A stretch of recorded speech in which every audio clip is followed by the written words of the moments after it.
Okay, so we're going to replace the cabin air filter in a 2019 Ford Explorer. One of the things you need to do is pop this little tab forward that the little hanger's on. And there's a couple clips under it that you need to pop. Let's see if we can get them in frame. See these white clips right here. You need to pull these backward. So we're going to go ahead and do that to get the glove box door off so we can get to the air filter, or cabin air filter. Get this guy pulled off. It's going to launch. I don't know if I can get it in frame because it's tightened back there, but it's going to actually launch the little retaining cable back into the glove box. So you're going to have to retrieve that when you put it back in, get it forward. This is just, there's no real clip or no real retention plastic here. It's just held under the spring pressure. So just take a kind of a plastic tool like this, just gently pull it backward and you'll get that free. Same deal with these plastic pins here. Just get your pry tool, right up into it, pull it backward. That's it. Those come free.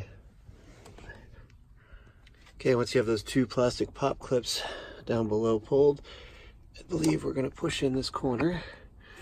Unfortunately, there's a bunch of junk in my glove box, but we're going to pull this guy in. It should help to release it. Or maybe not. It's going to take me a second to figure out where the tab is, and we'll go ahead and drop this down. So it's being held in by these, focus on these two plastic arms right here. So we just got to push those, either pull that backing forward or push those up, and we'll get it out.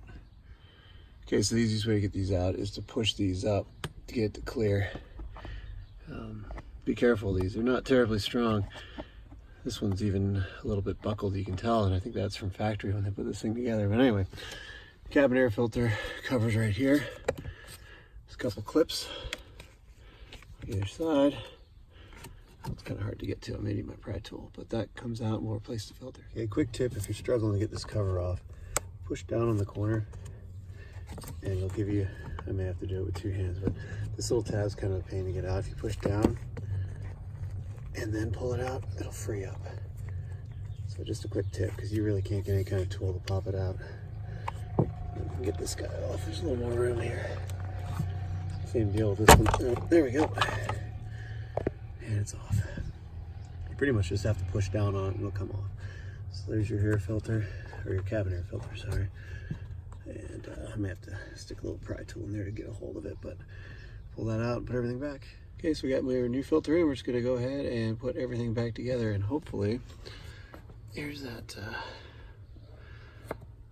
little, I guess you'd call it like a retention cable, but I have to get this guy in a convenient location to put it back in. You can see it wants to snap back in. A couple parting thoughts when you're putting this in. I know I mentioned, sorry for the mess in here, but I know I mentioned that I did this first. This little retention cable, you're gonna end up having, well, you may not have to, but I ended up taking it out again and then fishing my hand up in here and grabbing it and pulling it down after everything was secured, because that'll be able to get it into frame. But there's these little, you get the little white tabs you have to pull out, or little white pins, and then there's a whole row of little claws that fit into the rails on here, and you got to have it angled down to get those to engage properly. I fought with that a little bit, and then you can get the pins lined up. So you got to kind of angle it down, get it lined up, get the pins in, and then you want to go ahead and reach in and put this guy in. If you try to do it in the other order, I'm sure it's possible, but this thing's going to keep trying to drag it in on you, and it's not impossible to get your hand in there and just pull it out and set it in. So it's not too bad once you figure it out. Honestly, I wouldn't want the dealership doing this, because they tend to be a lot less careful with your stuff, your plastics, than you would be. I noticed, this is 2018, sorry for the blood on my hand, got a little ugly in there, but this is a 2018, and I've never taken this off before this, and I did not do, there's damage right along here, so I don't know if that was when they originally put the car together, but what I also noticed is the eyelets for the white pins under here were all chewed up. And we bought this car brand new, and It's the first time this has come off under my ownership, so that's telling you how they put it together. They're kind of careless, so I don't think they're gonna put a lot of care into taking your plastics off, and your plastics on the interior are gonna get more scratches in them. It's not pleasant. Anyway, hope that helps some folks out if they want to do it on their own. The filter's only like 15 bucks, and I think the dealership charges $70 to do the replacement, so it's not too bad.